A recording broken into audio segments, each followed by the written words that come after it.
Assalamualaikum warahmatullahi wabarakatuh. Sebelumnya, perkenalkan nama saya Humam Asyadul Ghalib, NIM 2331411051, kelas PGMI 2B.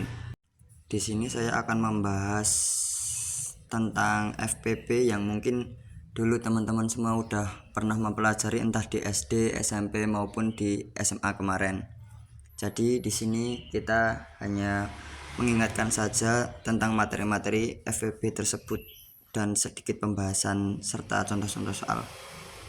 Sebelum masuk ke materi FPP, apa sih faktor itu? Faktor adalah bilangan-bilangan yang dapat membagi sampai habis suatu bilangan tersebut. Nah, faktor sendiri ada dua. Yang pertama KPK, kelipatan persekutuan kecil. Yang kedua FPP.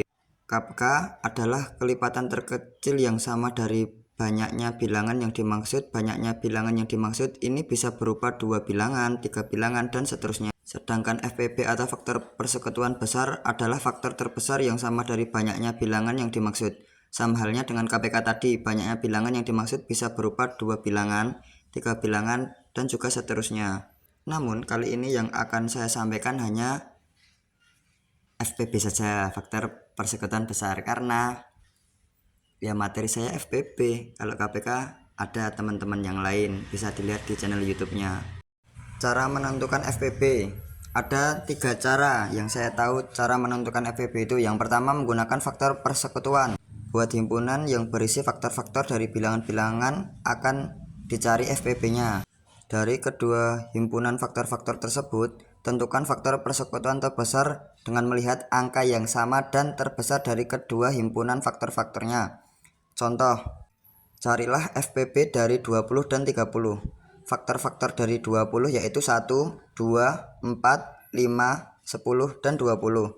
Sedangkan faktor-faktor dari 30 yaitu 1, 2, 3, 5, 6, 10, 15, dan 30.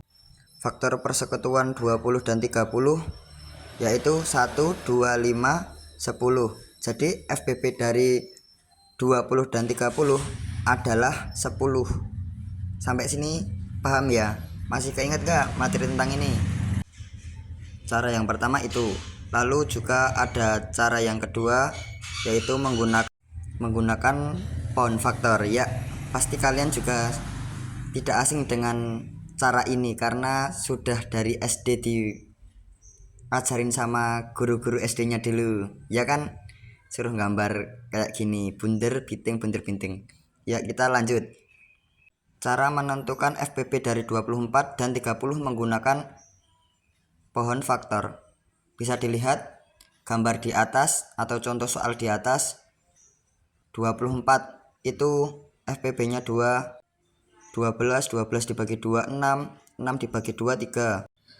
Kalau 30 dibagi 2 15, 15 dibagi 3 5. Jadi FPP dari 24 dan 30 adalah 6. Karena apa? Karena ketemunya 2 dikali 3 sama dengan 6. Paham kan teman-teman cara menentukan FPP menggunakan pound factor ini? Mungkin itu ya, semoga teman-teman masih keingat tentang cara menentukan FPP dengan pound factor ini. Lalu selanjutnya dengan cara yang ketiga. Cara ketiga menentukan FPP dengan menggunakan tabel. Dilihat dari bilangan prima yang bisa membagi 2 bilangan atau lebih. Jadi contoh soalnya seperti yang di atas itu, tentukan FPP dari 12 dan 18. FPP-nya 2 dikali 3 sama dengan 6 ketemunya. Jadi FPP dari 12 dan 18 adalah 6. Sama ya seperti pound factor tadi jawabannya. Tapi beda kok. Angkanya beda. Caranya juga beda. Yang tadi pound factor, yang ini menggunakan tabel. Harusnya bisa ya teman-teman ya menggunakan tabel maupun pound factor maupun yang cara pertama tadi. Nah, sekarang aku punya contoh soal yang kemarin sudah tak sampaikan di kelas, sudah presentasi di kelas. SMA Sukamaju akan mengadakan kegiatan kunjungan ke Universitas Internasional. Terdapat 3 kelas yang akan mengikuti kegiatan tersebut dengan rincian kelas IPA 80 siswa, kelas IPS 50 siswa, dan kelas bahasa 45 siswa. kelas bermaksud membagi siswa menjadi beberapa kelompok dengan jumlah sama banyak. Pertanyaan yang pertama, ada berapa maksimal siswa pada setiap kelompok? Dan pertanyaan yang kedua, ada berapa jumlah kelompok yang terbentuk di masing-masing kelas? Nah, sekarang mari kita bahas.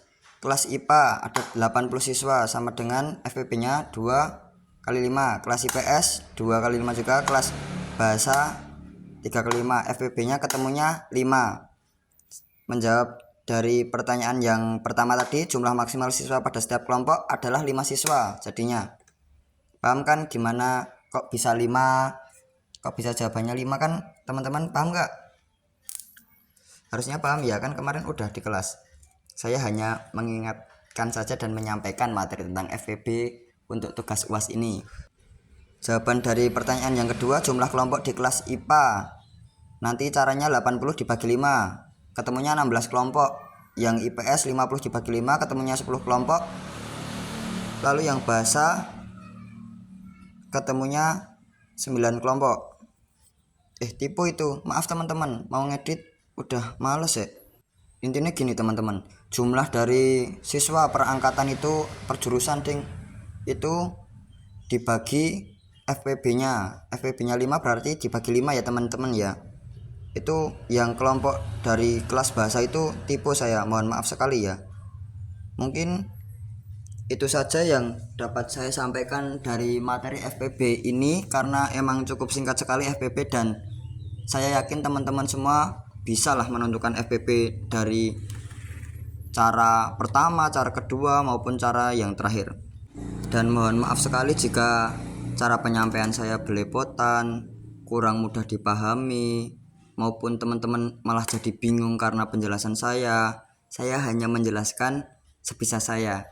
Maaf juga kalau suaranya tadi berisik, ada motor lewat lah, ada apalah, maaf ya. Mungkin cukup sekian. Sekali lagi saya meminta maaf kepada teman-teman, entah jenengan Pak dosen, kalau banyak kekurangan dari video ini. Dan saya ucapkan terima kasih banyak yang telah menonton ini. Semangat belajar ya. Matematika itu asik kok, nggak membosankan, asalkan kalian mau belajar dengan giat pasti mudah. Terima kasih. Wassalamualaikum warahmatullahi wabarakatuh.